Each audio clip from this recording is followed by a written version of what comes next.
Hello students, I am Hanish Bansal. I am your accounts lecturer. ਤਾਂ students ਅੱਜ ਆਪਣਾ topic ਹੈ general ਦੀ ਇਹ ਸੈਕਿੰਡ ਕਲਾਸ ਹੈ। ਠੀਕ ਹੈ, ਅਤੇ ਜਰਨਲ ਦੇ ਵਿੱਚ ਪਹਿਲੀ ਜੋ ਪਾਰਟ ਹੈ ਮੈਂ ਤੁਹਾਨੂੰ ਮੇਰੀ ਪਲੇਲਿਸਟ 'ਚ ਜਾ ਕੇ ਦੇ ਸਕਦੇ ਹੋ। ਠੀਕ ਹੈ, ਤਾਂ ਸਟੂਡੈਂਟਸ ਆਪਾਂ ਹੁਣ ਸੈਕਿੰਡ ਪਾਰਟ ਦੇ ਵਿੱਚ ਆਪਾਂ ਦੇਖੋ ਜਰਨਲ ਐਂਟਰੀ ਬਣਾਉਣਾ ਸਿੱਖਾਂਗੇ, ਕਿਸ ਤਰੀਕੇ ਨਾਲ ਜਰਨਲ ਐਂਟਰੀਆਂ ਬਣਦੀਆਂ ਨੇ। ਠੀਕ ਹੈ, ਪਰ ਇਹ ਆਪਾਂ ਐਂਟਰੀਆਂ ਵਿਦਾਊਟ ਜੀ ਐਸ ਟੀ ਨੂੰ ਛੱਡ ਕੇ ਆਪਾਂ ਐਂਟਰੀਆਂ ਬਣਾਉਣਾ ਸਿੱਖਾਂਗੇ। ਠੀਕ ਹੈ ਸਟੂਡੈਂਟਸ, ਜੇ ਅਗਰ ਬਿਨਾਂ ਜੀ.ਐਸ.ਟੀ ਤੋਂ ਆਪਾਂ ਪਹਿਲਾਂ ਬਿਨਾਂ ਜੀ.ਐਸ.ਟੀ ਤੋਂ ਐਂਟਰੀ ਪਾਉਣਾ ਸਿੱਖਾਂਗੇ, ਫਿਰ ਜਾ ਕੇ ਆਪਾਂ ਜੀ.ਐਸ.ਟੀ ਦੇ ਵਿੱਚ ਆ ਸਕਦੇ ਹਾਂ। ਠੀਕ ਹੈ, ਤਾਂ ਆਪਾਂ ਨੂੰ ਇਹਦੇ ਵਿੱਚ ਘੱਟੋ ਘੱਟ 2 ਕਲਾਸਾਂ ਹੋਰ ਲੱਗਣਗੀਆਂ ਜਦੋਂ ਆਪਾਂ ਜੀ.ਐਸ.ਟੀ ਤੱਕ ਪਹੁੰਚਣਾ ਅਤੇ ਜੀ.ਐਸ.ਟੀ ਨੂੰ ਸਮਝਣਾ, ਉਹਦੀ ਪ੍ਰੈਕਟਿਸ ਕਰਨੀ ਹੈ। ਪਰ ਪਹਿਲਾਂ ਤਾਂ ਤੁਹਾਨੂੰ ਇਹ ਸਾਰੇ ਕੰਸੈਪਟ ਸਮਝਣੇ ਪੈਣਗੇ ਜਰਨਲ ਦੇ, ਕਿ ਕਿਵੇਂ ਐਂਟਰੀ ਪੈਂਦੀ ਹੁੰਦੀ ਹੈ, ਕਿਸ ਸਿਚੁਏਸ਼ਨ 'ਚ ਕਿਵੇਂ ਐਂਟਰੀ ਪੈਂਦੀ ਹੁੰਦੀ ਹੈ, ਫਿਰ ਹੀ ਤੁਸੀਂ ਸਵਾਲ ਕਰ ਸਕਦੇ ਹੋ। ਦੇਖੋ ਇਸ ਕਲਾਸ ਬਹੁਤ ਜ਼ਿਆਦਾ ਇੰਪੋਰਟੈਂਟ ਹੈ। ਅਗਰ ਤੁਸੀਂ ਡਾਇਰੈਕਟ ਐਂਟਰੀਆਂ ਪਾਉਣਾ ਚਾਲੂ ਕਰਦੇ ਹੋ ਤਾਂ ਤੁਹਾਨੂੰ ਬਿਲਕੁਲ ਸਮਝ ਨਹੀਂ ਆਉਣਾ, ਤੁਸੀਂ ਕਨਫਿਊਜ਼ ਰਹੋਗੇ, ਹਾਂ ਐਂਟਰੀ ਕਿਵੇਂ ਹੋਊਗੀ, ਉਹ ਐਂਟਰੀ ਕਿਵੇਂ ਹੋਏਗੀ। ਇਸ ਲਈ ਤੁਹਾਨੂੰ ਪਹਿਲਾਂ ਇਹ ਸਾਰੇ ਕੰਸੈਪਟ ਕਲੀਅਰ ਹੋਣੇ ਚਾਹੀਦੇ ਨੇਗੇ। ਜੇਕਰ ਇਹ ਸਾਰੇ ਕੰਸੈਪਟ ਕਲੀਅਰ ਹੋਣਗੇ ਤਾਂ ਹੀ ਜਾ ਕੇ ਤੁਸੀਂ ਐਂਟਰੀਆਂ ਪਾ ਪਾਓਗੇ। ਤਾਂ ਆਪਾਂ ਸਟਾਰਟ ਕਰਦੇ ਹਾਂ। Let start. ਸਭ ਤੋਂ ਪਹਿਲਾਂ ਆਪਾਂ ਸਿੱਖਾਂਗੇ, ਦੇਖੋ ਮੈਨੇ ਪੁਆਇੰਟ ਨੰਬਰ 1 2 ਠੀਕ ਹੈ ਲਿਖਿਆ, ਮਤਲਬ ਹੁਣ ਜਦੋਂ ਸਿਚੁਏਸ਼ਨ ਆ ਜਾਏ ਬੈਡ ਡੈਪਟ ਜਾਂ ਬੈਡ ਡੈਪਟ ਰਿਕਵਰਡ, ਇਹ ਦੋਨੋਂ ਆਪਾਂ ਸਿੱਖਾਂਗੇ, ਦੋਵਾਂ ਦੀਆਂ ਐਂਟਰੀਆਂ ਕਿਵੇਂ ਪੈਂਦੀਆਂ। ਅਕਾਊਂਟਿੰਗ ਟਰਮਸ ਦੇ ਵਿੱਚ ਮੈਂ ਤੁਹਾਨੂੰ ਸਮਝਾ ਚੁੱਕਿਆ ਕਿ ਬੈਡ ਡੈਪਟਸ ਕੀ ਹੁੰਦੇ ਨੇ। ਬੈਡ ਡੈਪਟਸ ਦਾ ਮਤਲਬ ਹੁੰਦਾ ਹੈ ਕਿ ਆਪਣਾ ਕੋਈ ਪੈਸਾ ਸੀਗਾ ਉਹ ਡੁੱਬ ਗਿਆ, ਕਿਸੇ ਬੰਦੇ ਤੋਂ ਪੈਸੇ ਲੈਣੇ ਸੀ ਉਹ ਡੁੱਬ ਗਏ। ਬੈਡ ਡੈਪਟ ਰਿਕਵਰਡ ਦਾ ਮਤਲਬ ਹੁੰਦਾ ਹੈ ਕਿ ਡੁੱਬਿਆ ਹੋਇਆ ਪੈਸਾ ਆਪਾਂ ਨੂੰ ਵਾਪਸ ਮਿਲ ਜਾਵੇ। ਆਪਾਂ ਰਿਕਾਰਡ ਕਰ ਚੁੱਕੇ ਕਿ ਇਹ ਪੈਸਾ ਡੁੱਬ ਚੁੱਕਿਆ, ਪਰ ਉਹ ਜਦੋਂ ਪੈਸਾ ਵਾਪਸ ਮਿਲ ਜੇ ਤਾਂ ਉਦੋਂ ਕੀ ਐਂਟਰੀ ਪਾਉਣੀ ਹੁੰਦੀ ਹੈ। ਮੈਂ ਇਸ ਦੋਨਾਂ ਪੁਆਇੰਟਾਂ ਨੂੰ ਸਮਝਾਉਣ ਵਾਸਤੇ ਇੱਕ ਸਿਚੁਏਸ਼ਨ ਲਿੱਤੀ ਹੈ। ਇਸ ਸਿਚੁਏਸ਼ਨ ਦੇ ਮੁਤਾਬਿਕ ਮੈਂ ਤੁਹਾਨੂੰ ਐਂਟਰੀਆਂ ਸਮਝਾਊਂਗਾ ਕਿ ਐਂਟਰੀ ਨੂੰ ਕਿਵੇਂ ਪਾਉਣਾ ਹੁੰਦਾ। ਦੇਖੋ ਸਟੂਡੈਂਟ, ਸਭ ਤੋਂ ਪਹਿਲਾਂ ਦੇਖੋ ਕਿ ਨਾਲੇ ਤੁਹਾਨੂੰ ਮੈਂ ਫੋਰਮੈਟ ਦੇ ਅਕੋਰਡਿੰਗ ਵੀ ਸਮਝਾਊਂਗਾ ਕਿਵੇਂ ਕਿਵੇਂ ਐਂਟਰੀਆਂ ਪਾਉਣੀਆਂ ਹੁੰਦੀਆਂ। ਪ੍ਰੋਪਰ ਤੁਹਾਨੂੰ ਸਾਰੀ ਇੱਕ A to Z ਤਰੀਕੇ ਤੁਹਾਨੂੰ ਮੈਂ ਬਣਾਏ ਹੋਏ ਨੇਗੇ। ਇਹਦੇ ਵਿੱਚ ਦੇਖੋ ਇੱਕ ਗੱਲ ਹੋਰ ਹੈ ਕਿ ਇਹ ਤੁਹਾਨੂੰ ਪਹਿਲੀ ਬਣਾ ਕੇ ਮੈਂ ਤੁਹਾਨੂੰ ਫੋਰਮੈਟ 'ਤੇ ਸਵਾਲ ਤਿਆਰ ਰੱਖਿਆ ਹੋਇਆ, ਤਾਂ ਜੋ ਟਾਈਮ ਵੇਸਟ ਨਾ ਹੋਵੇ, ਮਤਲਬ ਉਤਾਰਨ ਦੇ ਵਿੱਚ ਸਵਾਲ ਲਿਖਣ ਦੇ ਵਿੱਚ ਕੋਈ ਟਾਈਮ ਵੇਸਟ ਨਾ ਹੋਵੇ। ਇਸ ਲਈ ਪਹਿਲੀ ਸਾਰਾ ਕੁਛ ਤੁਹਾਨੂੰ ਓਕੇ ਕੰਮ ਦੇ ਰੱਖਿਆ। ਅੱਗੇ ਦੇਖੋ ਹੁਣ ਆਪਾਂ ਦੇਖੋ ਸਵਾਲ ਦਿੱਤਾ ਹੋਇਆ ਆਪਾਂ ਨੂੰ, ਜਰਨਲਾਈਜ਼ ਦਾ ਫੋਲੋਇੰਗ ਟ੍ਰਾਂਜੈਕਸ਼ਨ। ਪਹਿਲਾਂ ਦੇਖੋ ਕਿਸੇ ਬੰਦੇ ਤੋਂ ਦੇਖੋ ਲਿਖਿਆ ਹੋਇਆ 10,000 ਡਿਊ ਫਰੋਮ ਮੋਹਨ ਆਰ ਇਰਰਿਕਵਰੇਬਲ। ਇਰਰਿਕਵਰੇਬਲ ਦਾ ਮਤਲਬ ਸਮਝ ਲਓ। ਜਦੋਂ ਤੁਸੀਂ ਅਕਾਊਂਟਿੰਗ ਟਰਮਸ ਕਰੋਗੇ, ਟਰਮਸ ਦੇ ਵਿੱਚ ਇਰਰਿਕਵਰੇਬਲ ਦਾ ਵੀ ਮਤਲਬ ਸਮਝਾਇਆ ਹੋਇਆ ਕਿ ਇਰਰਿਕਵਰੇਬਲ ਦਾ ਮਤਲਬ ਇਹ ਹੁੰਦਾ ਹੈ ਕਿ ਜਦੋਂ ਆਪਾਂ ਨੂੰ ਕੋਈ ਪੈਸਾ ਕਿਸੇ ਬੰਦੇ ਤੋਂ ਰਿਕਵਰ ਨਾ ਹੋਵੇ। ਨਾਲੇ ਤੁਹਾਨੂੰ ਅਕਾਊਂਟਿੰਗ ਟਰਮਸ ਦੇ ਨਹੀਂ, ਜੇਕਰ ਇਹ ਪੁਆਇੰਟ ਨਹੀਂ ਪੜ੍ਹਿਆ ਤਾਂ ਤੁਹਾਨੂੰ ਮੈਂ ਉਰੀ ਸਮਝਾ ਰਿਹਾ ਇਹਨਾਂ ਦੇ ਮਤਲਬ। ਇਰਰਿਕਵਰੇਬਲ ਦਾ ਮਤਲਬ ਹੁੰਦਾ ਕਿਸੇ ਬੰਦੇ ਤੋਂ ਪੈਸੇ ਰਿਕਵਰ ਨਾ ਹੋਣ, ਉਹਨੂੰ ਇਰਰਿਕਵਰ ਕਹਿੰਦੇ ਨੇ। ਤਾਂ ਹੁਣ 10,000 ਰੁਪਇਆ ਆਪਾਂ ਮੋਹਨ ਤੋਂ ਲੈਣਾ ਸੀਗਾ, ਮੋਹਨ ਕਨੀ ਡਿਊ ਸੀ ਪਰ ਉਹ ਤੋਂ ਪੈਸੇ ਨਹੀਂ ਮਿਲੇ। ਤਾਂ ਜਦੋਂ ਹੁਣ ਬੈਡ ਡੈਪਟ ਦਾ ਕੀ ਮਤਲਬ ਹੁੰਦਾ ਕਿ ਆਪਣਾ ਪੈਸਾ ਜਦੋਂ ਡੁੱਬ ਜਾਵੇ, ਤਾਂ ਇਹ ਇਰਰਿਕਵਰੇਬਲ ਵਾਲੀ ਐਂਟਰੀ ਨੂੰ ਆਪਾਂ ਕਿਹਦੇ ਵਿੱਚ ਡਿਨੋਟ ਕਰਦੇ ਹੁੰਦੇ, ਟਰੀਟ ਕਰਦੇ ਹੁੰਦੇ ਹਾਂ, ਬੈਡ ਡੈਪਟਸ ਦੇ ਵਿੱਚ। ਹੁਣ ਇੱਥੇ ਦੇਖੋ ਐਂਟਰੀ ਦੇ ਵਿੱਚ ਸਟੂਡੈਂਟਸ ਆਪਾਂ ਨੂੰ ਡੇਟ ਨਹੀਂ ਕਿਤੇ ਮੈਂਸ਼ਨ ਹੈਗੀ। ਅਗਰ ਡੇਟ ਮੈਂਸ਼ਨ ਹੁੰਦੀ ਤਾਂ ਆਪਾਂ ਡੇਟ ਉਰੇ ਲਿਖ ਦਿੰਦੇ। ਠੀਕ ਹੈ, ਜੇਕਰ ਐਗਜ਼ਾਮਪਲ ਲੈ ਲਓ, ਅਗਰ ਮੈਂ ਉਰੇ ਡੇਟ ਲਿਖ ਦਿੰਦਾ 1/4 ਕੋਈ ਵੀ 2020, ਠੀਕ ਹੈ, ਇਹ 15/4/2020 ਲਿਖ ਦਿੰਦਾ। ਇੱਥੇ ਮੰਨ ਲਓ 27/4/2020 ਮੈਂ ਲਿਖਤੀ, ਇੱਥੇ ਮੈंने ਡੇਟ ਇਹਦੀ ਮੈਂਸ਼ਨ ਕਰਤੀ। ਠੀਕ ਹੈ, ਹੁਣ ਪਹਿਲੀ ਦੇਖੋ 1/4/2020। ਹੁਣ ਦੇਖੋ ਇੱਥੇ ਪੈਸਾ ਆਪਣਾ 10,000 ਡੁੱਬ ਗਿਆ, ਜੋ ਆਪਾਂ ਨੇ ਕਿਤੋਂ ਲੈਣਾ ਸੀਗਾ, ਮੋਹਨ ਤੋਂ। ਤਾਂ ਆਪਾਂ ਕੀ ਐਂਟਰੀ ਪਾਵਾਂਗੇ, bad debts account debit to Mohan. Mohan ਨੂੰ ਆਪਾਂ ਪਹਿਲਾਂ ਮੋਹਨ ਤੋਂ ਪੈਸੇ ਲੈਣੇ ਸੀਗੇ ਕਿਉਂਕਿ ਉਹ ਆਪਣਾ ਡੈਟਰ ਸੀਗਾ ਪਹਿਲਾਂ, ਪਰ ਉਹ ਹੁਣ ਪੈਸੇ ਨਹੀਂ ਦੇ ਰਿਹਾ, ਨਾ ਉਹ ਦਿੰਦਾ ਪੈਸੇ, ਇਸ ਲਈ ਆਪਾਂ ਉਹਨੂੰ ਕ੍ਰੈਡਿਟ ਕਰ ਦਾਂਗੇ। ਅਤੇ ਬੈਡ ਡੈਪਟ ਆਪਣਾ ਕੀ ਹੈ, ਲੋਸਿਸ। ਹੁਣ ਬੈਡ ਡੈਪਟ ਡੈਬਿਟ ਕਿਉਂ ਕੀਤਾ, ਤੁਹਾਨੂੰ ਮੈਂ ਇਸ ਤੋਂ ਪਹਿਲਾਂ ਚੈਪਟਰ ਪੜ੍ਹਾ ਚੁੱਕਿਆ। ਠੀਕ ਹੈ, ਅਕਾਊਂਟਿੰਗ ਪ੍ਰੋਸੀਜਰ, ਉਹਦੇ ਵਿੱਚ ਮੈਂ ਤੁਹਾਨੂੰ ਰੂਲਸ ਕਰਾਏ ਸੀਗੇ। ਉਹ ਰੂਲਸ ਦੇ ਮੁਤਾਬਿਕ all losses and expenses are debit side, ਮਤਲਬ ਜਿੰਨੇ ਵੀ ਲੋਸਿਸ ਅਤੇ ਐਕਸਪੈਂਸ ਨੇ ਉਹ ਸਾਰੇ ਕਿਹਦੇ ਵਿੱਚ ਜਾਣਗੇ, ਡੈਬਿਟ ਸਾਈਡ ਦੇ ਵਿੱਚ। ਜਿਹੜਾ ਮੋਹਨ ਹੈ ਉਹਨੂੰ ਆਪਾਂ ਨੇ ਕੀ ਕੀਤਾ, ਰਿਵਰਸ ਐਂਟਰੀ ਪਾਈ ਹੈ। ਇਹ ਆਪਣਾ ਪਹਿਲਾਂ ਆਪਾਂ ਇਹ ਤੋਂ ਪੈਸੇ ਲੈਣੇ ਸੀ, ਆਪਣਾ ਡੈਟਰ ਸੀਗਾ। ਡੈਟਰ ਮਤਲਬ ਐਸਟ ਮਤਲਬ ਡੈਬਿਟ ਹੁੰਦਾ ਪਰ ਜਦੋਂ ਪੈਸੇ ਨਹੀਂ ਦੇ ਰਿਹਾ ਤਾਂ ਪਰ ਐਂਟਰੀ ਨੂੰ ਉਲਟਾ ਕੇ ਮੋਹਨ ਨੂੰ ਕ੍ਰੈਡਿਟ ਕਰਤਾ। ਬੈਡ ਡੈਪਟ ਪਤਾ ਲੱਗ ਗਿਆ, ਬੈਡ ਡੈਪਟਸ ਕੀ ਹੋ ਜਾਊਗਾ ਆਪਣਾ ਡੈਬਿਟ, ਕਿਉਂਕਿ ਇਹ all expenses are losses are debit side ਦਾ। ਕਿੰਨੇ ਰੁਪਏ ਦੀ ਐਂਟਰੀ ਪੈ ਜਾਊਗੀ ਰੇ 10,000 ਰੁਪੀਜ਼। ਤਾਂ ਤੁਹਾਨੂੰ ਮੈਨੇ ਲੈਜਰ ਫੋਲੀਓ LF ਦਾ ਮਤਲਬ ਸਮਝਾਇਆ ਹੋਇਆ। ਇਹ ਸਰ ਉਦੋਂ ਪੈਂਦਾ ਹੁੰਦਾ ਜਦੋਂ ਆਪਾਂ ਲੈਜਰ ਦੇ ਕੀ ਹੁੰਦੇ ਨੇ ਪੇਜ ਲਿਖਣੇ ਹੁੰਦੇ ਨੇਗੇ। ਅੱਗੇ ਤੁਸੀਂ ਕੀ ਕਰੋਗੇ, ਇਹਦੀ ਨਰੇਸ਼ਨ ਪਾਓਗੇ। ਨਰੇਸ਼ਨ ਕੀ ਪਾਓਗੇ, ਬੀਇੰਗ, ਠੀਕ ਹੈ, ਬੀਇੰਗ ਡਿਊ ਅਮਾਊਂਟ ਨੋਟ ਰਿਕਵਰੇਬਲ, ਕੁਛ ਵੀ ਪਾ ਸਕਦੇ ਹੋ, ਚਾਹੇ ਜਿਹੜੀ ਉੱਪਰ ਲਿਖੀ ਹੋਈ ਆ ਉਹਨੂੰ ਵੀ ਲਿਖ ਸਕਦੇ ਆ ਰਿਕਵਰੇਬਲ, ਠੀਕ ਹੈ। ਹੁਣ ਅੱਗੇ ਦੇਖੋ 15/4 ਦੀ ਐਂਟਰੀ, ਅੱਗੇ ਦੇਖੋ ਕੀ ਲਿਖਿਆ ਹੋਇਆ। ਕਹਿੰਦੇ ਇੱਕ ਰਾਮ ਸੀ, ਉਹ ਇਨਸੋਲਮੈਂਟ ਡਿਕਲੇਅਰ ਹੋ ਗਿਆ। Received from his official receiver 60 ਪੈਸੇ in a rupee on a ਡੈਪਟ ਆਫ ਰੁਪੀਜ਼ 1 ਲੱਖ। ਹੁਣ ਇਹ ਕਹਾਣੀ ਕੀ ਕਹਿ ਰਹੀ ਹੈ, ਕਹਿੰਦੇ ਇੱਕ ਰਾਮ ਤੋਂ ਆਪਾਂ ਕੋਈ ਪੈਸੇ ਲੈਣੇ ਹੋਣਗੇ ਕਿਸੇ ਤੋਂ, ਠੀਕ ਹੈ, ਉਹ ਇਨਸੋਲਮੈਂਟ ਡਿਕਲੇਅਰ ਹੋ ਗਿਆ। ਜੇਕਰ ਆਪਾਂ ਇੰਸਟਾਲਮੈਂਟ ਦੀ ਗੱਲ ਇੰਸਟਾਲਮੈਂਟ ਡਿਕਲੇਅਰ ਹੋ ਗਿਆ, ਠੀਕ ਹੈ, ਅਤੇ ਕੋਈ ਆਫੀਸ਼ੀਅਲ ਰਿਸੀਵਰ ਦਾ ਮਤਲਬ ਹੁੰਦਾ ਕੋਰਟ ਦੁਆਰਾ ਕੋਈ ਆਪਾਂ ਕੇਸ ਲੜ ਕੇ ਉਹ ਕੋਰਟ ਨੇ ਜਦੋਂ ਉਹਨੂੰ ਰਿਸੀਵ ਕਰਨ ਗਏ ਕਿ ਹਾਂ ਉਹ ਤੋਂ ਪੈਸੇ ਦੀ ਰਿਕਵਰੀ ਕਰਨ ਗਏ ਤਾਂ ਉਹ ਤੋਂ 60 ਪੈਸੇ ਦੇ ਹਿਸਾਬ ਨਾਲ ਉਹ ਤੋਂ ਪੈਸੇ ਰਿਕਵਰ ਹੋਏ। ਮਤਲਬ ਉਹ ਤੋਂ ਕਿੰਨੇ ਲੈਣੇ ਸੀ ਆਪਾਂ ਨੇ, 1 ਲੱਖ ਰੁਪਏ ਲੈਣਾ ਸੀ, ਪਰ ਉਹਦਾ 60 ਪੈਸੇ ਮਤਲਬ 60% ਲਿਖ ਸਕਦੇ ਆਪਾਂ। ਮਤਲਬ 1 ਲੱਖ ਦਾ 60% ਕਿੰਨਾ ਹੋਊਗਾ, 60,000 ਉਹ ਤੋਂ ਰਿਕਵਰ ਹੋ ਗਿਆ, ਮਤਲਬ 40,000 ਉਹ ਤੋਂ ਰਿਕਵਰ ਨਹੀਂ ਹੋਇਆ। ਤਾਂ ਇਹ ਐਂਟਰੀ ਕਿਵੇਂ ਪਊਗੀ, ਠੀਕ ਹੈ ਸਟੂਡੈਂਟਸ। ਇਹ ਐਂਟਰੀ ਦੇਖੋ, ਇਹਦੇ ਵਿੱਚ ਦੇਖੋ ਕਿੰਨਾ ਰਿਕਵਰ ਹੋ ਗਿਆ। ਤਾਂ ਆਪਾਂ ਕੈਸ਼ ਲਿਖ ਸਕਦੇ ਹਾਂ, ਕੈਸ਼ ਹੁਣ ਇੱਥੇ ਕੋਈ ਮੈਂਸ਼ਨ ਨਹੀਂ ਹੈਗਾ ਕਿ ਹਾਂ ਕੈਸ਼ ਆਇਆ ਬੈਂਕ ਆਇਆ, ਆਪਾਂ ਕੈਸ਼ ਅਜ਼ਿਊਮ ਕਰ ਲਾਂਗੇ। ਕੈਸ਼ ਅਕਾਊਂਟ ਡੈਬਿਟ ਕਿੰਨਾ, ਆ ਦੇਖੋ ਇੱਥੇ ਡੈਬਿਟ ਕੋਲਮ ਹੈ, ਡੈਬਿਟ ਵਾਲੀ ਸਾਈਡ 'ਤੇ ਜਿਹੜੀ ਵੀ ਆਪਾਂ ਡੈਬਿਟ ਲਿਖਦੇ ਉਹ ਡੈਬਿਟ 'ਚ ਪਾਉਂਦੇ ਹੁੰਦੇ ਹਾਂ। ਕਿੰਨਾ ਪੈਸਾ ਆਇਆ ਆਪਾਂ ਨੂੰ 60,000 ਰੁਪਇਆ। ਅਤੇ ਹੁਣ ਦੇਖੋ ਆਪਣਾ ਇਹਦੇ ਵਿੱਚ ਹੁਣ ਇੰਸਟਾਲਮੈਂਟ ਦਾ ਮਤਲਬ ਉਹਦਾ ਦਿਵਾਲਾ ਨਿਕਲ ਗਿਆ। ਹੁਣ ਜਿੰਨਾ ਪੈਸਾ ਰਿਸੀਵ ਹੋਇਆ ਬਸ ਓਨਾ ਹੀ ਲੈਣਾ, ਉਸ ਤੋਂ ਇਲਾਵਾ ਆਪਾਂ ਕੋਈ ਪੈਸਾ ਨਹੀਂ ਲੈਣਾ। ਹੁਣ ਆਪਣੇ ਡੁੱਬ ਕਿੰਨੇ ਗਏ ਸਟੂਡੈਂਟਸ ਪੈਸੇ, ਬੈਡ ਡੈਪਟ ਲਿਖਾਂਗੇ ਆਪਾਂ, ਆਪਣੇ ਡੁੱਬ ਕਿੰਨੇ ਗਏ ਪੈਸੇ, 40,000 ਰੁਪਇਆ ਆਪਣਾ ਡੁੱਬ ਗਿਆ। ਅਤੇ ਕ੍ਰੈਡਿਟ ਕਰ ਦਾਂਗੇ ਆਪਾਂ ਆਰਾਮ ਨੂੰ ਜਿੱਤੋਂ ਆਪਾਂ ਪੈਸੇ ਲੈਣੇ ਸੀ, ਕਿੰਨੇ ਰੁਪਏ ਲਿਖ ਦਾਂਗੇ ਉਰੇ 1 ਲੱਖ।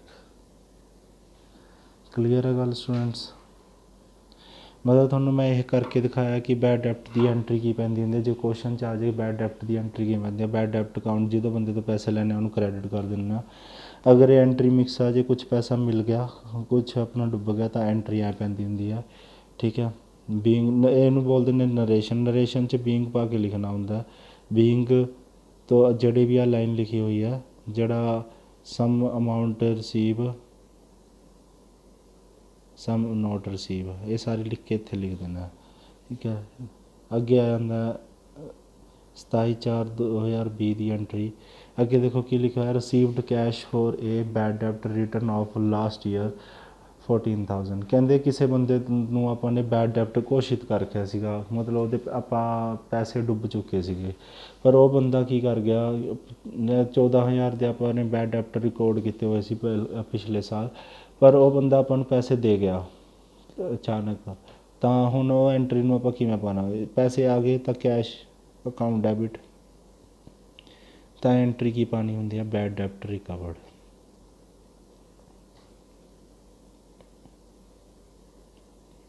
ਕਿੰਨੇ ਰੁਪਏ, 14,000। ਹੁਣ ਕੈਸ਼ ਅਕਾਊਂਟ ਡੈਬਿਟ ਕਿਉਂ ਲਿਖਿਆ, ਕਿਉਂਕਿ ਆਪਾਂ ਨੂੰ ਜਦੋਂ ਹੁਣ ਰੂਲ ਦੇ ਮੁਤਾਬਿਕ ਦੇਖੋ ਕਿ ਰੀਅਲ ਅਕਾਊਂਟ ਦੇ ਵਿੱਚ ਕੀ ਡੈਬਿਟ ਬਟ ਕਮਸ ਇਨ, ਜੋ ਚੀਜ਼ ਆ ਰਹੀ ਹੈ ਉਹ ਆਪਾਂ ਡੈਬਿਟ ਕਰਦੇ ਹੁੰਦੇ ਹਾਂ। ਹੁਣ ਇਹ ਬੈਡ ਡੈਪਟ ਰਿਕਵਰਡ ਆਪਣੀ ਇਨਕਮ ਹੈ, ਇਹਨੂੰ ਆਪਾਂ ਕ੍ਰੈਡਿਟ ਕੀਤੀ ਹੈ, ਉਹ ਕੀ ਫਾਇਦਾ ਹੋ ਗਿਆ, all income and gains and credit side. Clear ਹੈ ਗੱਲ ਤੁਹਾਨੂੰ। ਹੁਣ ਮੈਂ ਇਹ ਬੈਡ ਡੈਪਟ ਅਤੇ ਬੈਡ ਡੈਪਟ ਰਿਕਵਰਡ ਪੂਰੀ ਚੰਗੀ ਤਰ੍ਹਾਂ ਸਮਝਾਤਾ ਤਰੀਕੇ ਨਾਲ, ਇਹ ਬੈਡ ਡੈਪਟ ਅਤੇ ਬੈਡ ਡੈਪਟ ਰਿਕਵਰਡ ਕਿਵੇਂ ਪਾਉਂਦੇ ਹੁੰਦੇ ਆ। ਇਸ ਤਰੀਕੇ ਦੀਆਂ ਤੁਹਾਨੂੰ ਜਰਨਲ ਐਂਟਰੀਆਂ ਦੇਖਣ ਨੂੰ ਮਿਲਦੀਆਂ ਕੁਐਸਚਨ ਦੇ ਵਿੱਚ, ਠੀਕ ਹੈ।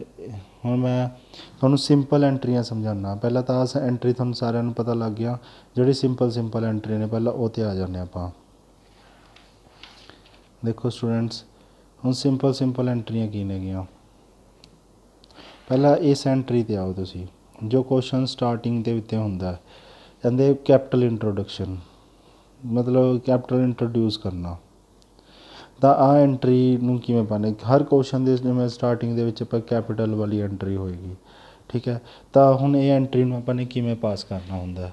ਤਾਂ ਸਟੂਡੈਂਟ ਦੇਖੋ, Amit started business with 50,000 as a capital in cash. ਦੇਖੋ ਬਿਜ਼ਨਸ ਦੇ ਵਿੱਚ ਤਾਂ ਪੈਸਾ ਆਇਆ, ਠੀਕ ਹੈ, ਬਿਜ਼ਨਸ 'ਚ ਪੈਸਾ ਆਇਆ। ਤਾਂ ਇੱਥੇ ਦੇਖੋ ਐਂਟਰੀ ਆਪਾਂ ਨੂੰ ਡੇਟ ਨਹੀਂ ਦਿੱਤੀ, ਜਾਂ ਡੇਟ ਦਿੱਤੀ ਤੁਹਾਨੂੰ ਦੱਸ ਹੀ ਦਿੱਤਾ, ਠੀਕ ਹੈ। ਤਾਂ ਬਿਜ਼ਨਸ 'ਚ ਪੈਸਾ ਆਇਆ ਤਾਂ ਕੈਸ਼ ਅਕਾਊਂਟ ਡੈਬਿਟ ਟੂ, ਇਹਦੇ ਵਿੱਚ ਕਰਾਂਗੇ ਆਪਾਂ ਕੈਪੀਟਲ। ਕੈਪੀਟਲ ਆਪਣੀ ਪੂੰਜੀ ਬਣ ਜਾਂਦੀ ਹੈ, ਕਿਉਂਕਿ ਇਹ ਲਾਇਬਿਲਿਟੀ ਸਾਈਡ ਲਿਖੀ ਜਾਂਦੀ ਹੈ, ਕਿਉਂਕਿ ਬਿਜ਼ਨਸ ਨੇ ਪੈਸਾ ਲਿੱਤਾ ਜਿਹੜਾ ਓਨਰ ਹੈ, ਠੀਕ ਹੈ, ਪਰ ਪੈਸੇ ਤਾਂ ਹਾਲੇ ਬਿਜ਼ਨਸ ਨੇ ਦੇਣੇ ਆ ਨਾ ਓਨਰ ਨੂੰ, ਠੀਕ ਹੈ। ਇਸ ਲਈ ਆਪਾਂ ਇਹਨੂੰ ਲਿਖਦੇ ਹੁੰਦੇ ਹਾਂ ਟੂ ਕੈਪੀਟਲ, ਠੀਕ ਹੈ। ਕੈਸ਼ ਆਪਣਾ ਬਿਜ਼ਨਸ, ਆਪਾਂ ਬਿਜ਼ਨਸ ਦੇ ਪੁਆਇੰਟ ਆਫ ਗੱਲ ਕਰ ਰਹੇ ਹਾਂ, ਬਿਜ਼ਨਸ ਲਈ ਕੈਸ਼ ਉਹਦੇ ਲਈ ਆਇਆ, ਅਤੇ ਕੈਪੀਟਲ ਨੂੰ ਪੂੰਜੀ ਆਪਾਂ ਉਹਨੂੰ ਕ੍ਰੈਡਿਟ ਕਰਦੇ ਹੁੰਦੇ ਹਾਂ। ਕਿੰਨੇ ਰੁਪਏ ਲਿਖਾਂਗੇ ਆਪਾਂ 50,000। ਇਹ ਯਾਦ ਰੱਖਣੀ ਹੈ ਤੁਸੀਂ ਐਂਟਰੀ ਕਿਵੇਂ ਹੈ। ਫਿਰ ਉਹਦੇ ਵਿੱਚ ਬਾਅਦ ਦੇ ਵਿੱਚ ਤੁਸੀਂ ਕੀ ਲਿਖਣਾ, ਨਰੇਸ਼ਨ ਲਿਖ ਲੈਣੀ ਹੈ। ਦੇਖੋ ਸੈਕਿੰਡ ਐਂਟਰੀ ਕਹਿੰਦੇ ਜੇਕਰ ਆਪਾਂ ਕੈਪੀਟਲ ਮਤਲਬ ਬਿਜ਼ਨਸ ਸਟਾਰਟ ਕਰੀਏ ਕਿਹਦੇ ਨਾਲ, ਚੈੱਕ ਰਾਹੀਂ, ਤਾਂ ਕੀ ਐਂਟਰੀ ਪੈਣੀ ਹੈ, ਕੈਸ਼ ਦੀ ਜਗ੍ਹਾ ਆਪਾਂ ਵਰਡ ਯੂਜ਼ ਕਰਾਂਗੇ bank. Bank account debit to capital, ਇੱਥੇ ਆਪਾਂ ਕੈਪੀਟਲ ਵਰਡ ਯੂਜ਼ ਕਰਾਂਗੇ। ਕਿੰਨੇ ਰੁਪਏ ਲਿਖਾਂਗੇ ਆਪਾਂ 80,000। ਨਰੇਸ਼ਨ ਤੁਸੀਂ ਲਿਖਣੀ ਹੈ ਜਿਹੜੀ ਆਪਾਂ ਬੀਇੰਗ ਪਾ ਕੇ ਜਿਹੜੀ ਲਿਖਣਾ ਹੁੰਦਾ, ਠੀਕ ਹੈ। ਅੱਗੇ ਦੇਖੋ ਕਹਿੰਦੇ ਆਪਾਂ ਨੇ ਇਹ ਸਿਚੁਏਸ਼ਨ ਦੱਸ ਰਿਹਾ ਤੁਹਾਨੂੰ, ਜਾਂ ਤਾਂ ਐਵੇਂ ਦੱਸਿਆ ਹੋ ਸਕਦਾ ਕਿ ਕੈਸ਼ ਨਾਲ ਬਿਜ਼ਨਸ ਸਟਾਰਟ ਕੀਤਾ, ਜਾਂ ਦੱਸਿਆ ਹੋ ਸਕਦਾ ਵੀ ਚੈੱਕ ਰਾਹੀਂ ਬਿਜ਼ਨਸ ਸਟਾਰਟ ਕੀਤਾ, ਜਾਂ ਇਹ ਵੀ ਦੱਸਿਆ ਹੋ ਸਕਦਾ ਕੈਸ਼ ਰਾਹੀਂ ਬਿਜ਼ਨਸ ਸਟਾਰਟ ਕੀਤਾ, ਚੈੱਕ ਰਾਹੀਂ ਵੀ ਬਿਜ਼ਨਸ ਸਟਾਰਟ ਕੀਤਾ। ਅਤੇ ਜਦੋਂ ਆਹ ਦੋਨੋਂ ਦੱਸਿਆ ਹੋਣ ਤਾਂ ਕੀ ਐਂਟਰੀ ਪਊਗੀ, cash account debit, bank account debit to capital. Cash ਕਿੰਨਾ ਦਿੱਤਾ ਹੋਇਆ ਆਪਾਂ ਨੂੰ 20,000, ਬੈਂਕ ਚੈੱਕ ਰਾਹੀਂ ਆਪਾਂ ਨੂੰ ਕਿੰਨਾ ਦਿੱਤਾ 10,000, ਅਤੇ ਟੋਟਲ ਆਪਾਂ ਨੇ ਟੋਟਲ ਕਰਕੇ ਲਿਖ ਦੇਣਾ 30,000। ਕਲੀਅਰ ਹੈ ਗੱਲ। ਤੁਹਾਨੂੰ ਸਟੂਡੈਂਟਸ ਇੱਕ ਗੱਲ ਹੋਰ, ਜਿਹੜੀ ਪਹਿਲੀ ਕਲਾਸ ਹੋਈ ਸੀ ਉਹਦੇ ਵਿੱਚ ਮੈਂ ਸਮਝਾਇਆ ਜੀ, ਜਿਹੜੀ ਸਿੰਪਲ ਐਂਟਰੀ ਸਿਰਫ ਇੱਕ ਡੈਬਿਟ ਹੁੰਦੀ ਹੈ, ਕ੍ਰੈਡਿਟ ਹੁੰਦੀ ਹੈ। ਹੁਣ ਉਹੀ ਆਪਾਂ ਜਿਹੜੀ ਕੀਤੀ ਹੈ ਐਂਟਰੀ ਜਿਹਦੇ ਵਿੱਚ cash account debit, bank account debit to capital, ਇਹ ਹੋ ਗਈ ਕੰਪਾਊਂਡ ਐਂਟਰੀ। ਸਮਝ ਆਈ ਗੱਲ। ਜਿਹਦੇ ਵਿੱਚ ਮਿਕਸ ਕਰਕੇ ਆਪਾਂ ਐਂਟਰੀ ਪਾ ਦਿੰਦੇ ਹਾਂ, ਉਹਨੂੰ ਕੰਪਾਊਂਡ ਐਂਟਰੀ ਬੋਲਦੇ ਨੇ। ਆਈ ਹੋਪ ਸਾਰਿਆਂ ਨੂੰ ਸਟੂਡੈਂਟਸ ਇਹ ਕੈਪੀਟਲ ਇੰਟਰੋਡਕਸ਼ਨ ਜਾਂ ਕੈਪੀਟਲ ਜਦੋਂ ਆਪਾਂ ਲੈ ਕੇ ਆਉਂਦੇ ਹਾਂ ਤਾਂ ਇਹ ਤੁਹਾਨੂੰ ਐਂਟਰੀ ਕਲੀਅਰ ਹੋ ਗਈ ਹੋਊਗੀ ਚੰਗੀ ਤਰ੍ਹਾਂ, ਠੀਕ ਹੈ। ਹੁਣ ਆਪਾਂ ਇਸ ਤੋਂ ਬਾਅਦ ਚੱਲਦੇ ਹਾਂ। ਦੇਖੋ ਸਟੂਡੈਂਟਸ ਜਿਹੜੀ ਹੋਰ ਐਂਟਰੀਆਂ ਆਪਾਂ ਦਿੱਤੀਆਂ ਹੁੰਦੀਆਂ ਨੇ ਪਰਚੇਜ਼ ਵਾਲੀਆਂ, ਕਿ ਆਪਾਂ ਨੇ ਗੁਡਸ ਪਰਚੇਜ਼ ਕੀਤੀ, ਗੁਡਸ ਵਰਡ ਲਿਖਿਆ ਹੋਇਆ ਸਿਰਫ ਗੁਡਸ, ਅਤੇ ਗੁਡਸ ਦਾ ਕੋਈ ਨਾਮ ਨਹੀਂ ਲਿਖਿਆ। ਪਰ ਤੁਹਾਨੂੰ ਮੈਂ ਦੱਸਿਆ ਜਦੋਂ ਗੁਡਸ ਵਰਡ ਆ ਜਾਏ ਤਾਂ ਉੱਥੇ ਪਰਚੇਜ਼ ਜਾਂ ਸੇਲ ਆਪਾਂ ਯੂਜ਼ ਕਰਦੇ ਹੁੰਦੇ ਹਾਂ। ਜਦੋਂ ਖਰੀਦ ਰਹੇ ਹਾਂ ਤਾਂ ਪਰਚੇਜ਼, ਵੇਚ ਰਹੇ ਹਾਂ ਤਾਂ ਸੇਲ। ਹੁਣ ਮੈਂ ਤੁਹਾਨੂੰ ਇਹ ਪਰਚੇਜ਼ ਗੁਡਸ ਬਹੁਤ ਟਾਈਪ ਨਾਲ ਦੇ ਸਕਦੇ ਹਾਂ, ਜਾਂ ਤਾਂ ਪਰਚੇਜ਼ ਕੈਸ਼ ਨਾਲ ਹੋਏਗੀ, ਜਾਂ ਉਧਾਰ ਹੋਏਗੀ, ਜਾਂ ਬੈਂਕ ਰਾਹੀਂ ਹੋਏਗੀ। ਹੁਣ ਮੈਂ ਤੁਹਾਨੂੰ 3 ਸਿਚੁਏਸ਼ਨਾਂ ਦਿੱਤੀਆਂ। ਦੇਖੋ ਸਟੂਡੈਂਟਸ ਇਹਦੇ ਜਦੋਂ ਪਰਚੇਜ਼ ਕਿਹਦੇ ਨਾਲ ਹੋਏਗੀ, ਆਪਾਂ ਪਹਿਲੀ ਸਿਚੁਏਸ਼ਨ 'ਚ ਲਿਖਿਆ ਕੈਸ਼ ਰਾਹੀਂ। ਦੇਖੋ ਹੁਣ ਗੁਡਸ ਤਾਂ ਆਪਾਂ ਨੇ ਖਰੀਦੀ ਤਾਂ ਮਤਲਬ ਗੁਡਸ ਆਈ, ਡੈਬਿਟ ਬਟ ਕਮਸ ਇਨ, ਤਾਂ ਇੱਥੇ ਕੀ ਲਿਖਾਂਗੇ ਆਪਾਂ, ਗੁਡਸ ਆਈ ਤਾਂ ਪਰਚੇਜ਼ ਅਕਾਊਂਟ ਡੈਬਿਟ, ਅਤੇ ਜਾ ਕੀ ਰਿਹਾ ਆਪਣੇ ਕੋਲ, ਕੈਸ਼ ਜਾ ਰਿਹਾ ਟੂ ਕੈਸ਼, ਠੀਕ ਹੈ। ਕਿੰਨੇ ਰੁਪਏ ਲਿਖਾਂਗੇ 10,000, ਤਾਂ ਇੱਥੇ ਨਰੇਸ਼ਨ ਲਿਖ ਦਾਂਗੇ ਬੀਇੰਗ ਗੁਡਸ ਪਰਚੇਜ਼। ਦੂਸਰੀ ਐਂਟਰੀ ਦੇਖੋ ਆਪਾਂ ਨੇ ਗੁਡਸ ਖਰੀਦੀ, ਇੱਥੇ ਤਾਂ ਕੈਸ਼ ਲਿਖਿਆ, ਇੱਥੇ ਕੀ ਦੂਸਰੀ ਐਂਟਰੀ 'ਚ ਕੀ ਲਿਖਿਆ, ਆਪਾਂ ਨੇ ਗੁਡਸ ਖਰੀਦੀ ਆ, ਆਪਾਂ ਨੇ ਚੈੱਕ ਰਾਹੀਂ ਗੁਡਸ ਖਰੀਦੀ ਆ। ਤਾਂ ਸਟੂਡੈਂਟ ਹੁਣ ਚੈੱਕ ਰਾਹੀਂ ਗੁਡਸ ਖਰੀਦੀ ਆ ਤਾਂ ਕੀ ਐਂਟਰੀ ਪਾਵਾਂਗੇ, ਪਰਚੇਜ਼, ਆਪਣੇ ਕੋਲ ਗੁਡਸ ਤਾਂ ਆਈ ਹੈ, purchase account debit to bank. ਕਿੰਨੇ ਰੁਪਏ ਇੱਥੇ 25,000, ਉੱਥੇ ਫਿਰ ਉਸ ਤੋਂ ਬਾਅਦ ਨਰੇਸ਼ਨ ਲਿਖ ਦੇਣਾ ਬੀਇੰਗ ਪਰਚੇਜ਼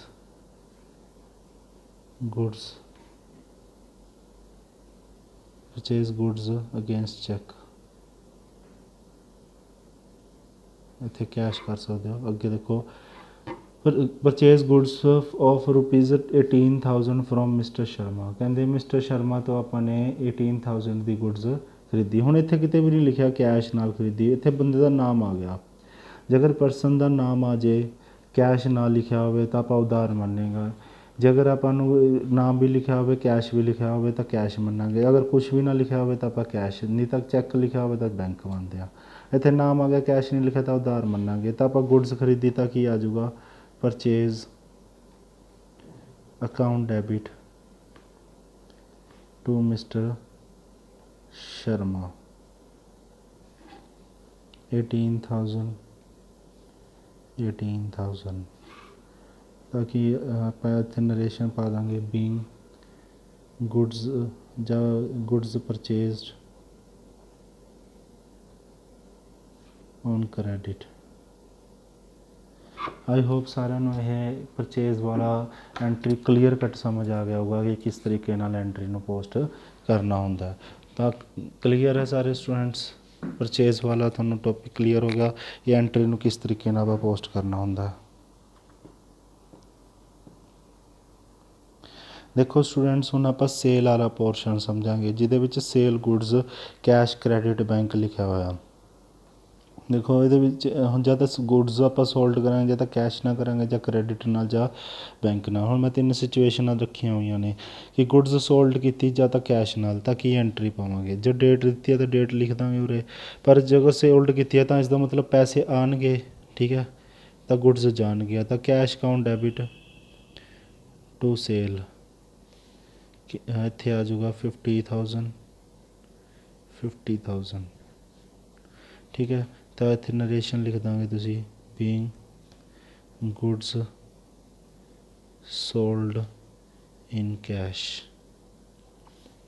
फिर बी पॉइंट गुड्स सोल्ड की अपने 80,000 की अगेंस्ट चैक राही, कहते चैक राही गुड्स अपने बेची है। तब इतने हम तुम बैंक वर्ड यूज़ कर लेंगे क्योंकि चैक नू आप वर्ड नू बैंक वर्ड यूज़ करते होंगे। तो bank account debit to sale account तो इत्थे आ जाऊगा 80,000 मतलब इत्थे 80,000 लिखा हुआ है। तो बीइंग लिख देंगे being goods sold against cheque. Third point देखो अपने गुड्स सोल्ड की आशुतोष तो 30,000 की। हम देखो आशुतोष तो अपने गुड्स सोल्ड की नू आप गुड्स सोल्ड की आप आशुतोष नू गुड्स सोल्ड की। तो इतने देखो कैश वर्ड नहीं लिखा हुआ कितने भी, कैश वर्ड लिखा है नहीं, नाम लिखा हुआ है तो इसका मतलब उधार है। तो की आ जाऊगा हम देखो गुड्स तो कही तो टू सेल तो आना ही आना है टू सेल। इत्थे जोड़ा बंदा उधार है तो वह बंदा अपना डेटर बन जाऊगा। तो आशुतोष अपना की हो जाऊगा डेबिट हो जाऊगा। आशुतोष अकाउंट डेबिट लिख देंगे। तो कितना लिख देंगे 30,000। तो आई होप थोड़ा सेल वाले पॉइंट क्लीयर हो गए होने। एक गल ध्यान ना सुन लो स्टूडेंट्स, ये थोड़ी जर्नल है, जर्नल नू समझण ते बहुत ज़्यादा टाइम लग जाता है, ठीक है। जर्नल नू पहला तो हाल तो मैं थोड़ा सिर्फ कंसैप्ट समझा रहा कि आह एवें एंट्रियां पैंदियां नेगियां, ठीक है। फिर उस तो बाद अगे GST दियां एंट्रियां समझाऊँगा कि इस तरीके नाल पैंदियां ने। फिर उस तो बाद आप बहुत सारी प्रैक्टिस करांगे, हाँ कि ये क्वेश्चन किवें सोल्व करना, वो क्वेश्चन किवें सोल्व करना, ठीक है। फिर जाके किते जो तुहानूं बार बार इक्को ही एंट्री नूं बार बार पाते जाओगे तो तुहाडा की होगी की हो जाएगा, तुहानूं अपने आप ही टिप्स ते तुहाडी एंट्रियां हो जाणगियां। स्टूडेंट्स क्लीयर हो गया सारिਆਂ ਨੂੰ सेल वाला टॉपिक, सेल वाली एंट्री सारिਆਂ ਨੂੰ क्लीयर हो गई होनियां।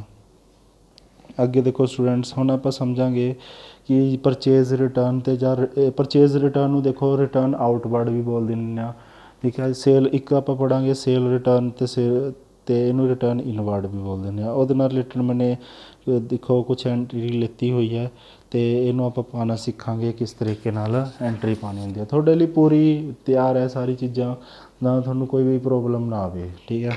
देखो सारे स्टूडेंट्स हुण देखो पर आपने परचेज रिटर्न की एंट्री पानी है, जब रिटर्न आउटवर्ड की एंट्री पानी है तो क्वेश्चन च की दिता होगा goods costing 10,000 return to Ramesh या रिटर्न टू दिस परसन। तो हुण देखो आपने कोई गुड्स सी 10,000 रुपये की ठीक है। रिटर्न टू रमेश, मतलब रमेश ਨੂੰ ਕੀ ਕਰਤੀ ਆਪਾਂ ਨੇ, ਠੀਕ ਹੈ, ਰਿਟਰਨ ਕਰਤੀ। ਹੁਣ ਦੇਖੋ ਪਰਚੇਜ਼ ਰਿਟਰਨ, ਪਰਚੇਜ਼ ਰਿਟਰਨ ਦਾ ਮਤਲਬ ਆਪਾਂ ਕੋਈ ਚੀਜ਼ ਖਰੀਦੀ ਸੀ, ਆਪਾਂ ਉਹਨੂੰ ਵਾਪਸ ਕਰਤੀ, ਠੀਕ ਹੈ। ਤਾਂ ਪਰਚੇਜ਼ ਰਿਟਰਨ ਆਪਾਂ ਕੀ ਕਰਦੇ ਹੁੰਦੇ ਹਾਂ, ਇਹਦੇ ਵਿੱਚ ਕ੍ਰੈਡਿਟ ਕਰਦੇ ਹੁੰਦੇ ਹਾਂ। ਦੇਖੋ ਜੇਕਰ ਪਰਚੇਜ਼ ਆਪਾਂ ਡੈਬਿਟ ਕਰ ਰਹੇ ਹਾਂ ਤਾਂ ਪਰਚੇਜ਼ ਰਿਟਰਨ ਆਪਣੀ ਕ੍ਰੈਡਿਟ ਹੋ ਗਈ, ਉਲਟੀ ਐਂਟਰੀ ਪੈ ਜੂਗੀ, ਠੀਕ ਹੈ। ਅਤੇ ਇੱਥੇ ਡੈਬਿਟ ਕੀ ਕਰਾਂਗੇ, ਜਿਹੜਾ ਬੰਦੇ ਦਾ ਨਾਮ ਆਪਾਂ ਨੇ ਕ੍ਰੈਡਿਟ ਕੀਤਾ ਸੀ, ਰਮੇਸ਼ ਕਾਊਂਟ ਡੈਬਿਟ, ਰਮੇਸ਼ ਇੱਥੇ ਡੈਬਿਟ ਹੋ ਜਾਏਗਾ ਅਤੇ ਰਿਟਰਨ ਪਰਚੇਜ਼ ਰਿਟਰਨ ਕ੍ਰੈਡਿਟ ਹੋਇਆ। ਹੁਣ ਇਹ ਸੋਚੋ ਕਿ ਪਰਚੇਜ਼ ਰਿਟਰਨ ਕ੍ਰੈਡਿਟ ਕਿਉਂ ਹੋਇਆ। ਪਰਚੇਜ਼ ਰਿਟਰਨ ਕ੍ਰੈਡਿਟ ਇਸ ਲਈ ਹੋਇਆ, ਜੇਕਰ ਆਪਾਂ ਨੇ ਕੋਈ ਚੀਜ਼ ਖਰੀਦੀ ਸੀ ਤਾਂ ਆਪਣੇ ਕੋਲ ਉਹ ਆ ਰਹੀ ਸੀਗੀ, ਹੁਣ ਆਪਾਂ ਉਹਨੂੰ ਵਾਪਸ ਕਰ ਰਹੇ ਹਾਂ, ਇੱਥੇ ਜਾ ਰਹੀ ਹੈ ਚੀਜ਼, ਤਾਂ ਇਸ ਲਈ ਕ੍ਰੈਡਿਟ ਹੋਇਆ। ਜਿਹੜਾ ਰਮੇਸ਼ ਤੋਂ ਆਪਾਂ ਉਧਾਰ ਆਪਾਂ ਨੇ ਖਰੀਦੀ ਸੀ, ਰਮੇਸ਼ ਨੂੰ ਆਪਾਂ ਕ੍ਰੈਡਿਟ ਕੀਤਾ ਹੋਊਗਾ। ਤੁਸੀਂ ਸੋਚੋ ਜੇਕਰ ਆਪਾਂ ਪਰਚੇਜ਼ ਉਧਾਰ ਨਾ ਕਰੀਏ ਤਾਂ ਕੀ ਐਂਟਰੀ ਹੋਊਗੀ, purchase account debit to Ramesh. ਪਰ ਜਦੋਂ ਰਿਟਰਨ ਕਰਾਂਗੇ ਤਾਂ ਪਰਚੇਜ਼ ਰਿਟਰਨ ਕ੍ਰੈਡਿਟ ਹੋ ਜੂ, ਰਮੇਸ਼ ਆਪਣਾ ਡੈਬਿਟ ਹੋ ਜੂ। ਤਾਂ ਕਿੰਨੇ ਰੁਪਏ ਲਿਖਾਂਗੇ ਉਰੇ ਆਪਾਂ, 10,000। ਤਾਂ ਇੱਥੇ ਨਰੇਸ਼ਨ ਲਿਖ ਦਾਂਗੇ, being return to Ramesh, goods return to Ramesh ਹੈ ਤਾਂ ਗੁਡਸ ਲਿਖ ਦਿਓ, ਠੀਕ ਹੈ ਸਟੂਡੈਂਟਸ।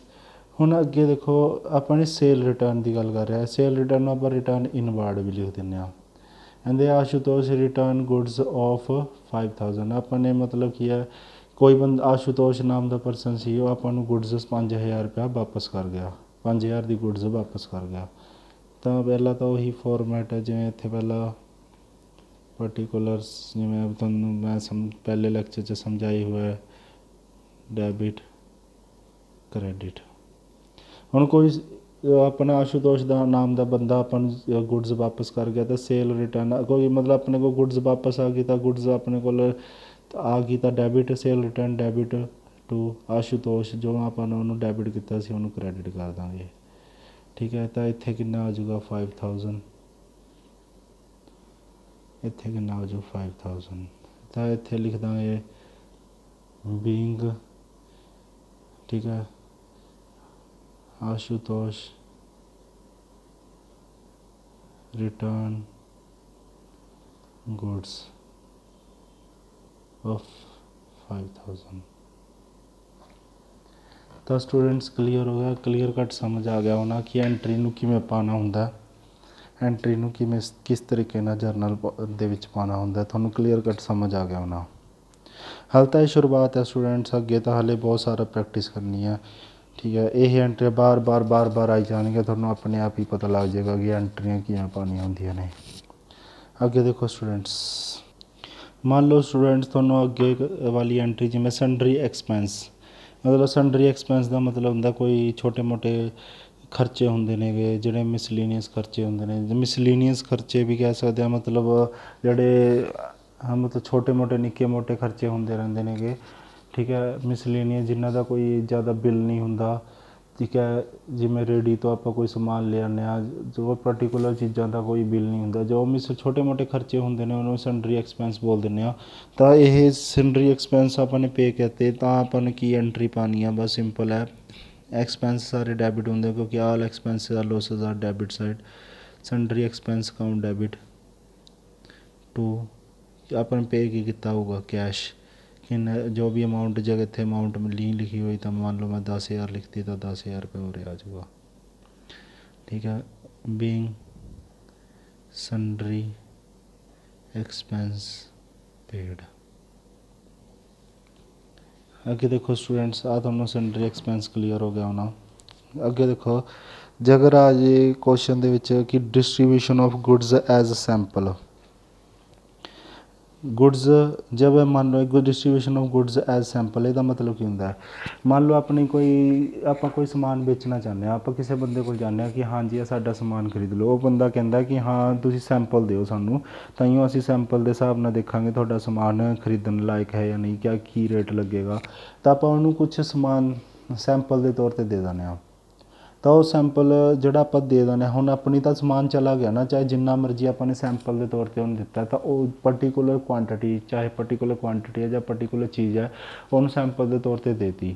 तो ਆਪਾਂ ਤਾਂ ਉਹ ਚੀਜ਼ ਖਰੀਦੀ ਸੀ ਬਟ ਆਪਾਂ ਨੇ ਭਾਵੇਂ ਸੈਂਪਲ ਦੇ ਤੌਰ 'ਤੇ ਦਿੱਤੀ, ਤਾਂ ਇਸ ਲਈ ਆਪਾਂ ਕੀ ਲਿਖਾਂਗੇ, ਜਾਂ ਤਾਂ ਐਡਵਰਟਾਈਜ਼ਮੈਂਟ ਲਿਖ ਦਾਂਗੇ ਜਾਂ ਸੈਂਪਲ ਲਿਖ ਦਾਂਗੇ, ਇੱਕੋ ਹੀ ਗੱਲ ਹੈ।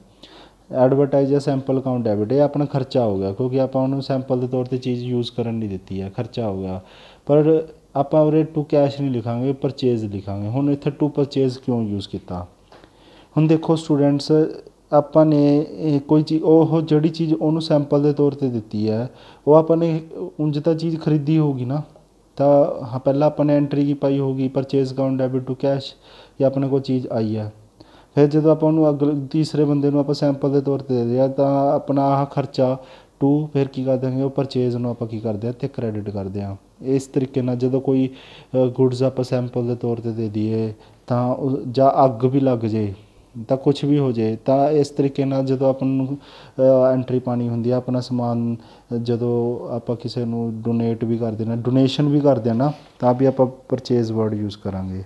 ਹੁਣ ਜੇ ਇੱਥੇ ਐਂਟਰੀ ਆ ਜਾਏ ਕਿ ਹਮਨੇ ਆਪਾਂ ਨੇ ਗੁਡਸ ਕਿਸੇ ਨੂੰ ਦਾਨ ਦੇਤੀ, ਤਾਂ ਕੀ ਆਊਗਾ, donation account debit to purchase word use ਕਰਾਂਗੇ। ਆ ਸਮਝ ਆ ਗਈ? ਤਾਂ ਇਸ ਨਾਲ ਰਿਲੇਟਡ ਹੀ ਐਂਟਰੀ ਸਮਝ ਲਓ, ਡੋਨੇਸ਼ਨ ਵਾਲੀ।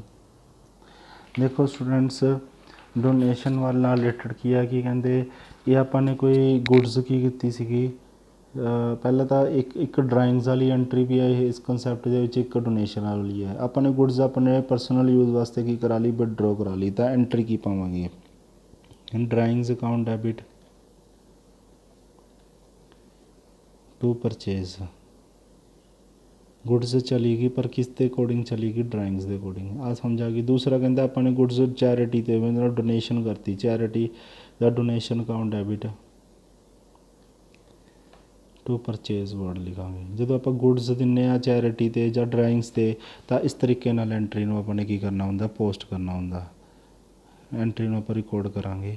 ਸਮਝ ਆਈ ਗੱਲ?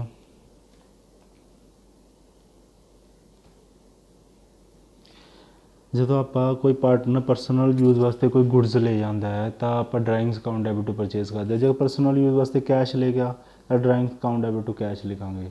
ਹੁਣ ਆਪਾਂ ਨੇ ਦਾਨ ਦਿੱਤਾ ਹੈ, ਜੇ ਆਪਾਂ ਕੈਸ਼ 'ਚ ਦਾਨ ਦਿੱਤਾ ਤਾਂ ਚੈਰਿਟੀ ਟੂ ਕੈਸ਼ ਆਏਗਾ, ਪਰ ਜੇਕਰ ਆਪਾਂ ਗੁਡਸ ਦਿੱਤੀ ਹੈ ਤਾਂ ਚੈਰਿਟੀ ਟੂ ਪਰਚੇਜ਼ ਲਿਖਾਂਗੇ। ਆ ਕਲੀਅਰ ਹੋਗਾ ਸਾਰਿਆਂ ਨੂੰ ਸਟੂਡੈਂਟਸ? ਸਾਰਿਆਂ ਨੂੰ ਸਮਝ ਆ ਗਿਆ ਹੋਣਾ? ਨਾਲੇ ਇਹ ਜਿੰਨੀਆਂ ਵੀ ਮੈਂ ਐਂਟਰੀਆਂ ਤੁਹਾਨੂੰ ਸਮਝਾ ਰਿਹਾ, ਇਕੱਲੀ ਇਕੱਲੀ ਆਪਣੀ ਕਾਪੀ 'ਤੇ ਉਤਾਰ ਲਓ। ਮੈਂ ਤੁਹਾਨੂੰ ਇੱਕ ਯਕੀਨ ਦਿਲਾਨਾ, ਜੇਕਰ ਤੁਸੀਂ ਆਪਣੀ ਕਾਪੀ ਪ੍ਰੋਪਰ ਮੇਨਟੇਨ ਕਰਦੇ ਰਹੇ, ਤਾਂ ਮੈਂ ਤੁਹਾਨੂੰ ਕਹਿੰਦਾ ਕਦੇ ਵੀ ਤੁਹਾਨੂੰ ਪ੍ਰੋਬਲਮ ਆ ਹੀ ਨਹੀਂ ਸਕਦੀ ਹੈਗੀ। ਦੇਖੋ ਸਟੂਡੈਂਟਸ, ਹੁਣ ਜਿਹੜੀ ਨੈਕਸਟ ਐਂਟਰੀ ਹੈ ਆਊਟਸਟੈਂਡਿੰਗ। ਹੁਣ ਤੁਹਾਨੂੰ ਪਤਾ ਆਊਟਸਟੈਂਡਿੰਗ ਦਾ ਮਤਲਬ ਕੀ ਹੁੰਦਾ? ਆਊਟਸਟੈਂਡਿੰਗ ਦਾ ਸਾਰਿਆਂ ਨੂੰ ਮਤਲਬ ਪਤਾ ਹੋਣਾ ਚਾਹੀਦਾ। ਆਊਟਸਟੈਂਡਿੰਗ ਦਾ ਮਤਲਬ ਕੀ ਹੁੰਦਾ, ਕਿ ਆਪਾਂ ਨੇ ਕਿਸੇ ਬੰਦੇ ਤੋਂ ਕੰਮ ਕਰਾ ਲਿਆ ਪਰ ਉਹਨੂੰ ਹਾਲੇ ਤੱਕ ਪੈਸੇ ਨਹੀਂ ਦਿੱਤੇ, ਉਹਦਾ ਮਤਲਬ ਆਊਟਸਟੈਂਡਿੰਗ ਹੁੰਦਾ। ਮੰਨ ਲਓ ਕਿਸੇ ਤੋਂ ਆਪਾਂ ਨੇ ਇੰਪਲੋਈ ਹੈ ਜਾਂ ਕਿਸੇ ਤੋਂ ਮਜ਼ਦੂਰੀ ਕਰਾ ਲਈ, ਉਹ ਆਪਣਾ ਆਊਟਸਟੈਂਡਿੰਗ ਹੈ, ਤਾਂ ਆਪਾਂ ਐਂਟਰੀ ਕਿਵੇਂ ਪਾਸ ਕਰਨੀ ਹੁੰਦੀ ਹੈ, ਜੋ ਸੈਲਰੀ ਜਾਂ ਵੇਜਸ ਜੋ ਵੀ outstanding account debit to outstanding wages ਲਿਖਦੇ ਹੁੰਦੇ ਆ, ਕਿਉਂਕਿ ਆਪਾਂ ਉਹਨੂੰ ਹਾਲੇ ਤੱਕ ਪੈਸੇ ਨਹੀਂ ਪੇ ਕੀਤੇ। ਆ ਆਪਣਾ ਖਰਚਾ ਹੋ ਗਿਆ, ਇਹ ਸੈਲਰੀ ਵੇਜਸ ਅਕਾਊਂਟ ਡੈਬਿਟ ਆਪਣਾ ਖਰਚਾ ਹੋ ਗਿਆ, ਪਰ ਆਪਾਂ ਉਹ ਖਰਚਾ ਕਿੱਥੇ ਆਪਣਾ ਖੜਾ ਸਟੈਂਡ ਕਰ ਰਿਹਾ, ਉਹ ਆਪਣਾ ਆਊਟਸਟੈਂਡਿੰਗ ਵੇਜਸ 'ਚ ਸਟੈਂਡ ਕਰ ਰਿਹਾ। ਹੁਣ ਜੇਕਰ ਆਪਾਂ ਨੂੰ ਪ੍ਰੀਪੇਡ ਦਾ ਜਾਂ ਐਡਵਾਂਸ ਜਾਂ ਅਨਐਕਸਪਾਇਰਡ, ਦੋਨਾਂ ਦਾ ਮਤਲਬ ਹੁੰਦਾ ਐਡਵਾਂਸ ਪ੍ਰੀਪੇਡ ਅਨਐਕਸਪਾਇਰਡ ਦਾ ਮਤਲਬ ਇੱਕ ਹੁੰਦਾ। ਜੇ ਪ੍ਰੀਪੇਡ ਵਾਲਾ ਕੋਈ ਪੁਆਇੰਟ ਆ ਜਾਏ, ਤਾਂ ਇਸ ਦਾ ਮਤਲਬ ਹੁੰਦਾ ਆਪਾਂ ਐਡਵਾਂਸ 'ਚ ਉਹਨੂੰ ਕੀਤੇ ਨੇਗੇ, ਐਡਵਾਂਸ 'ਚ ਆਪਾਂ ਪੇ ਕਰਤੇ, ਤਾਂ ਇਹ ਐਂਟਰੀ ਕਿਵੇਂ ਪਾਉਣੀ ਹੁੰਦੀ ਹੈ, ਪ੍ਰੀਪੇਡ ਐਕਸਪੈਂਸ। ਖਰਚਾ ਤਾਂ ਇਹ ਹੋ ਗਿਆ ਆਪਣਾ ਪ੍ਰੀਪੇਡ ਐਕਸਪੈਂਸ, ਪਰ ਆਪਾਂ ਕੀ 'ਚ ਪਾਉਣਾ ਹੁੰਦਾ, ਐਕਸਪੈਂਸ ਦੇ ਵਿੱਚ। ਕਲੀਅਰ ਹੈ ਗੱਲ? ਸਮਝ ਆ ਗਈ? ਜਾਂ ਫਿਰ ਆਪਾਂ ਕੈਸ਼ ਲਿਖ ਸਕਦੇ ਹਾਂ, ਇਹਦੇ ਵਿੱਚ ਕੋਈ ਦਿੱਕਤ ਨਹੀਂ। ਕਲੀਅਰ ਹੈ ਗੱਲ ਸਾਰਿਆਂ ਨੂੰ? ਆਈ ਹੋਪ ਸਾਰਿਆਂ ਨੂੰ ਕਲੀਅਰ ਹੋ ਗਿਆ ਹੋਣਾ। ਅੱਗੇ ਦੇਖੋ ਸਾਰੇ ਸਟੂਡੈਂਟਸ,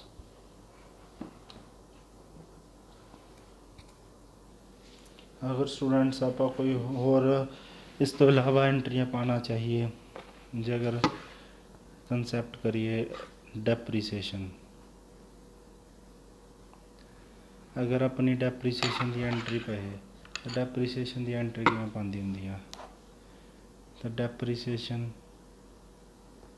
ਆਪਣਾ ਖਰਚਾ ਹੋ ਗਿਆ, ਡੈਪਰੀਸੀਏਸ਼ਨ ਅਕਾਊਂਟ ਡੈਬਿਟ ਟੂ ਜਿਹੜੇ ਵੀ ਆਪਾਂ ਐਸਟ ਦੀ ਡੈਫੀਨੇਸ਼ਨ ਹੈ, ਜਿਵੇਂ ਮੰਨ ਲਓ ਮਸ਼ੀਨਰੀ ਹੈ ਤਾਂ ਮਸ਼ੀਨਰੀ, ਪਲਾਂਟ ਹੈ ਤਾਂ ਪਲਾਂਟ, ਬਿਲਡ ਕਿਸੇ ਚੀਜ਼ ਦੀ ਵੀ ਡੈਪਰੀਸੀਏਸ਼ਨ ਆ ਉਹਦਾ ਨਾਮ ਲਿਖ ਦਾਂਗੇ। ਉਹਨਾਂ ਦਾ ਫਿਕਸ ਐਸਟ ਵੀ ਬਹੁਤ ਫਿਕਸ, ਜੇਕਰ ਨਾਮ ਨਹੀਂ ਫਿਕਸ ਐਸਟ ਲਿਖ ਦਾਂਗੇ ਤਾਂ ਉਹੀ ਫਾਰਮੈਟ ਬਣਾ ਲੈਣਾ, ਉੱਥੇ ਲਾਈਨ ਮਾਰ ਕੇ ਇਹ ਡੈਪਰੀਸੀਏਸ਼ਨ ਵਾਲਾ ਪੁਆਇੰਟ ਆ ਜਾਂਦਾ।